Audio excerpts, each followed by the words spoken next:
This channel does not promote any violent, harmful, or illegal activities. All content provided by this channel is meant for an educational purpose only. গত কয়েকদিন ধরে কাশ্মীরে যে বর্বরোচিত কাপুরুষিত জঙ্গি হামলা হয়েছে তারপর থেকে বিজেপি শাসিত বিভিন্ন রাজ্যে বাঙালি পরিযায়ী শ্রমিক ব্যবসায়ী ফেরিওয়ালাদের ওপর শুরু হয়েছে চরম নির্যাতন, আক্রমণ, অত্যাচার।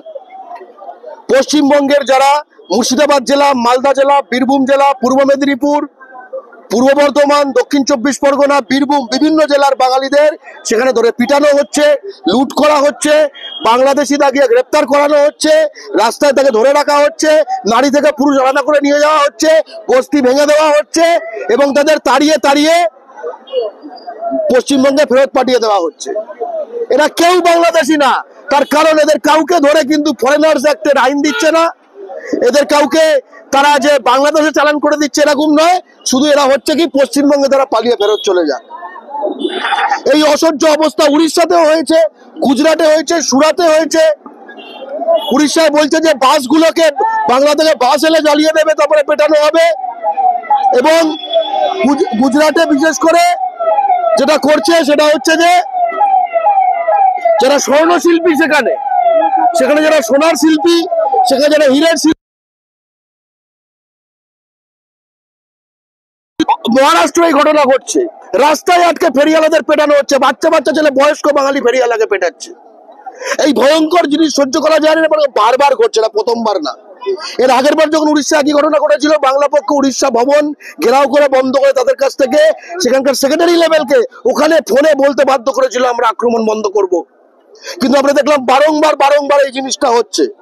তাই বাংলা পক্ষের স্পষ্ট দাবি যে পশ্চিমবঙ্গ সরকার এরকম শুধু এই কি দিলীপ ঘোষ হয়েছে কি না হয়েছে এইসবের মধ্যে যেন না হয়, তারা দ্রুত পদক্ষেপ নিক। এক, দ্বিতীয় কথা, মমতা বন্দ্যোপাধ্যায় যে বলেছেন মুখ্যমন্ত্রী যে পশ্চিমবঙ্গ 4-5টা রাজ্যের বোঝা বইছে, কেন বইছেন?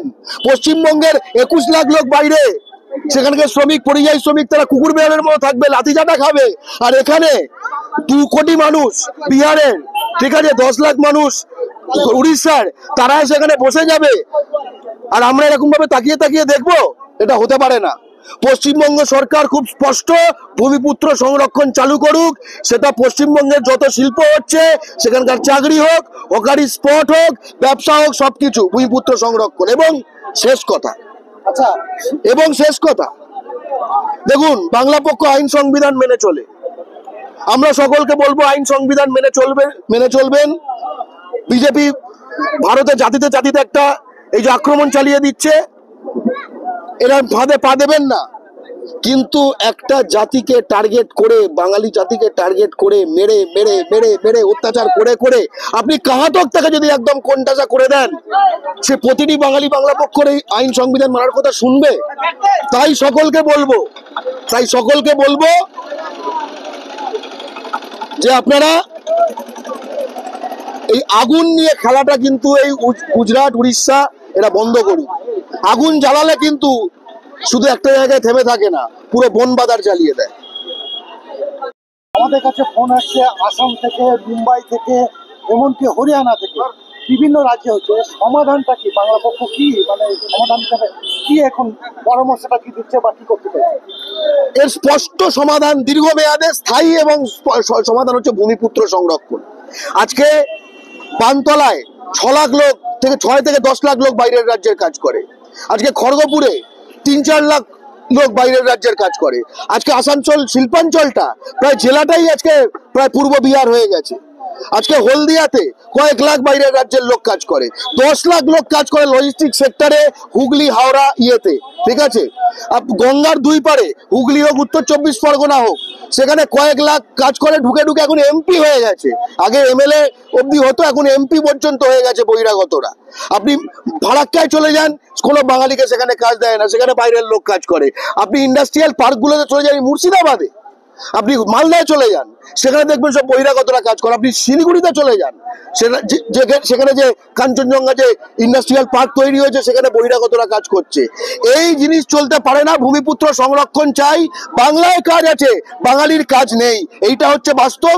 এই বাস্তবের সমাধান চাই এবং পশ্চিমবঙ্গ সরকারকে ভূমিপুত্র সংরক্ষণ করাতেই হবে। এবং ভূমিপুত্র সংরক্ষণ না করলে কিন্তু পশ্চিমবঙ্গে এই যে মার খেয়ে খেয়ে ফিরছে, বাঙালি কিন্তু চুপ থাকবে না, প্রত্যুত্তর দিতে শুরু করবে, তখন পৃথিবীতে কেউ সামলাতে পারবে না। আচ্ছা, মুর্শিদাবাদ জেলা নবাবের জেলার পাশাপাশি পরিযায়ী শ্রমিকের জেলাও বলে পরিচিত। তো এই শ্রমিকগুলো বাইরের রাজ্যে গিয়ে মার খেয়ে আসছে, তো সেই উদ্দেশ্যে আপনারা কি বলবেন? পশ্চিমবঙ্গ অত্যন্ত দুর্ভাগ্যের জায়গা যে যেখানে আমাদের রাজ্যে অন্য রাজ্য থেকে 2-3 কোটি মানুষ কাজ করে, আর আমাদের ছেলেগুলোকে বাইরে কম কম বয়সে গিয়ে যেতে হয়, ঠিক আছে, এবং সেখানে মার খেয়ে কুকুর বেড়ালের মতো থাকতে হয়, ঠিক আছে। আজকে মুর্শিদাবাদের প্রতিটি বাঙালি যুবকের কাছে বাংলা পক্ষের স্পষ্ট আপিল, এক, বাংলা পক্ষতে যোগ দাও। বাংলা পক্ষে যোগ দিয়ে ভূমিপুত্র সংরক্ষণের পক্ষে যে দাবি, এটাকে জোরদার করে, এটাকে বাস্তবায়ন করে, এটাকে আদায় করতে হবে। যখন মার খাবে তখন বাংলা পক্ষকে ডাকবে, পাশে আছি, সাথে আছি, এইভাবে কিন্তু হবে না। স্থায়ীভাবে এই লড়াইটা করে আমরা একটা সম্পূর্ণ সমাধান চাই। এই একবার করে মার খাবো, একবার করে আমরা চেতে উঠবো, আবার করে মার খাবো, আরেকবার চেতে উঠবো, এটা তো খুব লজ্জার জিনিস। আমরা এই চক্রাকার এই যে চক্রান্ত এবং যে আক্রমণ বছর বছর চলছে, এটা চাই না। বাংলার মাটিতে বা আমাদের জেলার ছেলে মেয়েগুলো আসানসোল, শিলিগুড়ি, কলকাতায়, সেখানে সব জায়গায় আশপাশে দখল করলে না বাংলার চিত্র পাল্টে যাবে। আমাদের দুর্গাপুজো, কালী পুজো, ঈদ সবকিছু কিন্তু নিজের রাজ্যে কাজ করে বাড়ি গিয়ে দুর্গাপুজো, কালী পুজো, ঈদ করবে, একটা সোনার বাংলা তৈরি হবে একদম। এবং আপনি যদি যারা যারা মুর্শিদাবাদের ছেলে, তাদেরকে বলবো, কখনো ধর্মতলা গেছো? কলকাতার একদম কেন্দ্র হয়তো কেউ কেউ গেছো, অনেকেই গেছো হয়তো, গিয়ে দেখে মনে হয় ওটা পশ্চিমবাংলা, গিয়ে মনে হয়। কিন্তু যেই তুমি গুজরাটে নামবে, সুরাটে, বুঝবে ওটা গুজরাট। যেই তুমি উড়িষ্যায় নামবে, কটকে, ভুবনেশ্বরে, বুঝবে ওটা উড়িষ্যা। তাই বাংলা পক্ষ স্পষ্ট বলছে যে ওই ধর্মতলাকে, এই ধর্মতলায় যে কোনো বাঙালি নাই, সব হিন্দি, উর্দু, ঠিক আছে, এটা অধর্ম। বাংলা পক্ষ এই ধর্মতলা যে অধর্মতলা হয়ে গেছে, ওটাকে আবার ধর্মতলা বানাতে চায়। প্রতিটি জেলার বাঙালি এনে হকারি দিয়ে ওখানে বসিয়ে দিতে চায়। খুব স্পষ্ট কথা। কেন আমি মার খেয়ে ফেরিয়ালা করব, যখন ধর্মতলায় বসে আমি তার 10 গুণ আয় করে, আমি 10 গুণ মাল বেচে আমি 10 গুণ আয় করতে পারবো। বাংলা পক্ষ বাঙালির জন্য অত্যন্ত সুন্দর ভবিষ্যতের কথা বলছে। যে সুন্দর ভবিষ্যৎ ডায়লগ মেরে হবে না, বাঙালি ছেলেদের পথে নামতে হবে। দাদা, নাম আর পরিচয়? আমি গর্গ চট্টোপাধ্যায়, বাংলা পক্ষের সাধারণ সম্পাদক।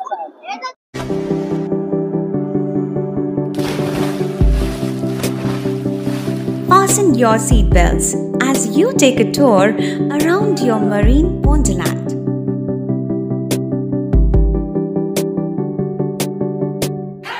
Spend a day at Aqua Marina and enjoy an array of water slides that give you butterflies in your tummy.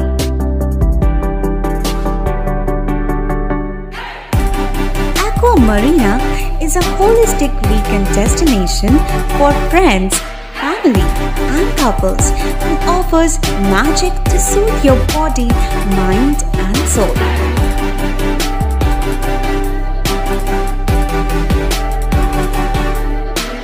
Aqua Marina, your customized magician. Welcome aboard and see the magic unfold. সামাজিক বা corporate event আয়োজন নিয়ে ভেবে চলেছেন? এবার আপনার ভাবনার অবসান। এসে গেছে ক্লাব ওয়েলকামের নতুন ক্রিস্টাল হল। 6000 বর্গফুটের রাজকীয় এই ব্যাংকোয়েট হলের সঙ্গে যুক্ত বিশাল আয়তনের কিচেন, জিভে জল আনা নানা পদ অতিথিদের পরিবেশনে সক্ষম। প্রয়োজনে ব্যবহার করতে পারেন আউটডোর ক্যাটারিংয়ের সুবিধাও। ক্রিস্টাল হলে অনুষ্ঠান আয়োজন অনুষ্ঠানের গরিমা বৃদ্ধি করে। রয়েছে 5টি লাক্সারি রুমের সুবিধাও। তাই সামাজিক হোক বা কর্পোরেট ইভেন্ট, নির্দ্বিধায় চলে আসুন ক্লাব ওয়েলকামে। বুকিংয়ের জন্য যোগাযোগ 9147005547 অথবা 9163333080। Enjoy a weekend at Vedam, the paradise of peace. a home away from home.